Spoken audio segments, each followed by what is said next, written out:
Hello and welcome to Easy Learning with Dr. Salman.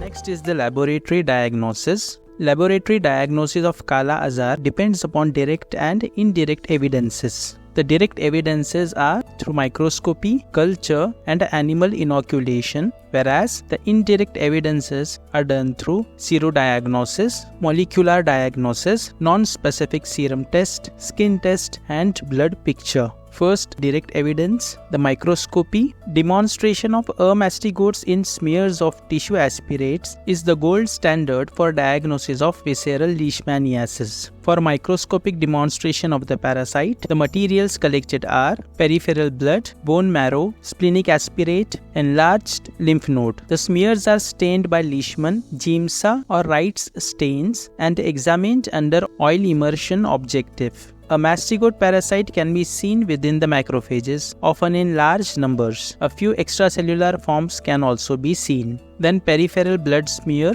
Peripheral blood contains the mastigotes present inside circulating monocytes and less often in neutrophils, but the numbers are so scanty that a direct blood smear may not show them. Chances of detecting them are somewhat improved by examination of a thick blood film. It is best to examine Buffy coat smear, although even these are not often found positive. Buffy coat smears show a diurnal periodicity, more smears being positive when collected during the day than at night. Then bone marrow aspirate. This is the most common diagnostic specimen collected. Generally, the sternal marrow is aspirated by puncturing the sternum at the level of the second or third intercostal space using a sternal puncture needle. Bone marrow samples can also be obtained by puncturing the iliac crest. Then splenic aspirates. These are richer in parasites and therefore are more valuable for diagnosis. But the procedure can sometimes cause dangerous bleeding and therefore should be done carefully and only when a marrow examination is inconclusive. Next, lymph node aspirates. These are not useful in the diagnosis of Indian Kala Azar, although it is employed in visceral leishmaniasis in some other countries. Then culture. Different tissue materials or blood are cultured on NNN medium described by Novi, McNeil and Nicole. This is a rabbit blood agar slope consisting of 2 parts of salt agar and 1 part of defibrinated rabbit blood. The material is inoculated into the water of condensation and culture is incubated at 22 to 24 degrees Celsius for 1 to 4 weeks. At the end of each week, a drop of culture fluid is examined for promastigotes under high power objective or phase contrast illumination. Other biphasic medium like Schneider's Drosophila tissue culture medium with added 30% fetal calf serum can also be used. The following diagram of Leishmania shows in the figure A, the culture form is done through Giemsa stain with a magnification of 1100x, and the figure B shows a liver smear done under Giemsa stain with a magnification of 1100x. Then animal inoculation. This is not used for routine diagnosis. When necessary, Chinese gold hamster is the animal employed. The material is inoculated intraperitoneally or intradermally into the skin of nose and feet. The inoculated animals are kept at 23 to 26 degrees Celsius. In positive cases, the mastigote can be demonstrated in smears taken from ulcers or nodules developing at the sites of inoculation or from the spleen. Animal inoculation is a very sensitive method but takes several weeks to become positive. In this diagram, the Leishman Donovan body or the LD body seen in spleen smear of experimentally infected animal. The stain used is Giemsa stain. These were the direct evidences. Next, the indirect evidence. First, serodiagnosis. This is divided into antigen detection and antibody detection. First, detection of antigen. The concentration of antigen in the serum or other body fluids is very low. ELISA and PCR have been developed for detection of leishmanial antigen. 2 non-invasive antigen detection tests in urine for visceral leishmaniasis are under evaluation. Then detection of antibodies. Complement fixation test was the first serological test used to detect serum antibodies in visceral leishmaniasis. The antigen originally used was prepared from human tubercle bacillus by Vitebsky,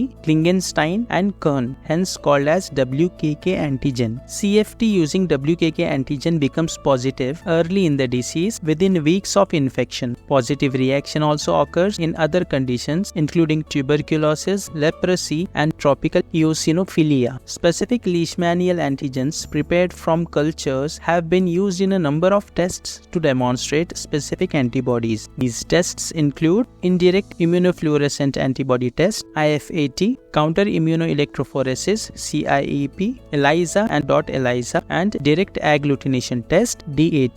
The RK39 test, a specific rapid immunochromatographic test ICT method for antibody, has been developed using a recombinant leishmanial antigen RK39 consisting of 39 amino acids conserved in kinesin region of Leishmania infantum. The sensitivity of the test is 98% and specificity is 90%. A note: the direct agglutination test for anti-leishmanial antibody has been found to be highly specific and sensitive for diagnosis of Kala Azar. However, RK39 antibody test is more useful and easy to perform and recommended by National Vector-Borne Disease Control Program (NVB-DCP) in India. Then molecular diagnosis. A number of molecular diagnosis methods have been developed which help in species identification of Leishmania. The methods include Western blot and PCR. The use of PCR is confined to specialized laboratories and is yet to be used for routine diagnosis of visceral leishmaniasis in endemic areas. Next, non-specific serum tests. These tests are based on the greatly increased globulin content of serum in the disease. The two tests widely used are first Napier's aldehyde or Formogel test and the second Chopra's antimony test. The Napier aldehyde test: 1 ml of clear serum from the patient is taken in a small test tube. A drop of formalin, 40% formaldehyde, is added, shaken and kept in a rack at room temperature.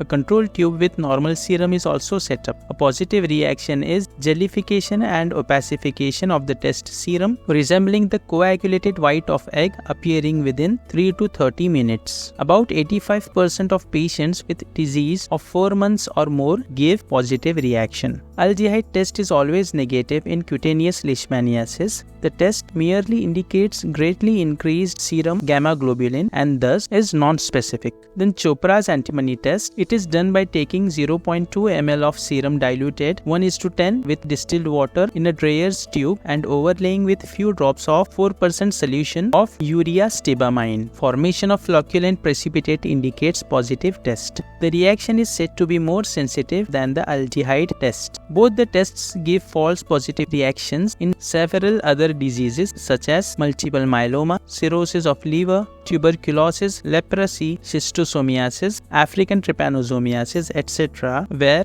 hypergammaglobulinemia exists. Then skin test. This is the Leishmanian skin test, also known as Montenegro test. It is delayed hypersensitivity test. This was first discovered by Montenegro in South America and hence named after him. 0.1 ml of killed promastigote suspension, that is 10:6 washed promastigotes per ml, is injected intradermally on the dorsoventral aspect of forearm. Positive result is indicated by an induration and erythema of 5 mm or more after 48 to 72 hours. Positive result indicates prior exposure to leishmanial parasite. In active Kala Azar, this test is negative and becomes positive usually 6 to 8 weeks after cure from the disease. Then blood picture. Complete blood count shows normocytic normochromic anemia and thrombocytopenia. Leukocyte count reveals leukopenia accompanied by a relative increase of lymphocytes and monocytes. Eosinophil granulocytes are absent. During the course of disease, there is a progressive diminution of leukocyte count, falling to 1000 per cubic millimeters of blood or even below that. The ratio of leukocyte to erythrocyte is greatly altered and may be about 1:200 to 1:100, normal being 1:750. Serum shows hypergammaglobulinemia and a reversal of the albumin-globulin ratio. Liver function tests show mild elevations of liver enzymes. Erythrocyte sedimentation rate is elevated.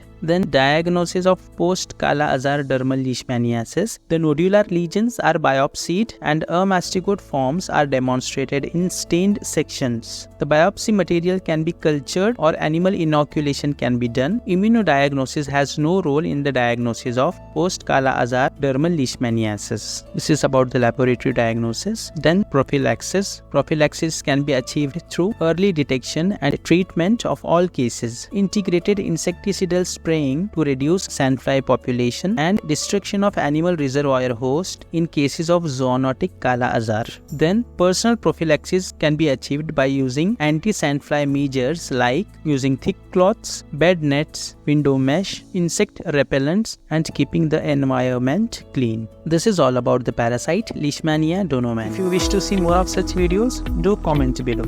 And don't forget to like, share and subscribe to my channel. Also, press the bell icon for early notification of my new videos.